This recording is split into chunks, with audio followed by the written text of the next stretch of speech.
Mtandaoni kuna mjadala mkali baada ya ombi petition kuibuka kwenye change.org likitaka Nicki Minaj arejeshwe Trinidad. Kufikia sasa, ombi hilo limekusanya zaidi ya saini 6,000, jambo lililozua hisia tofauti za mashabiki na wakosoaji wake. Kwa mujibu wa maelezo ya ombi hilo, waandaaji wanasema wanapinga baadhi ya kauli na misimamo ya msanii huyo, wakidai imekuwa ikizua migawanyiko na utata katika mijadala ya kijamii na kisiasa.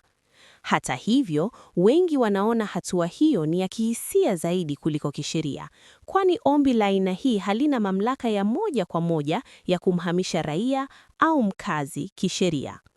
Wadau wa burudani na sheria wamekumbusha kuwa petitions mtandaoni mara nyingi huakisi hisia za umma, si uamuzi wa kiserikali.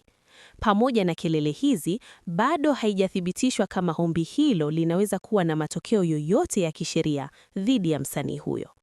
Kwa sasa, mjadala unaendelea huku wengine wakiona ni haki ya uhuru wa maoni na wengine wakiona ni kampeni ya chuki inayolenga mtu binafsi. Taarifa nyingine za burudani, usiache kusubscribe.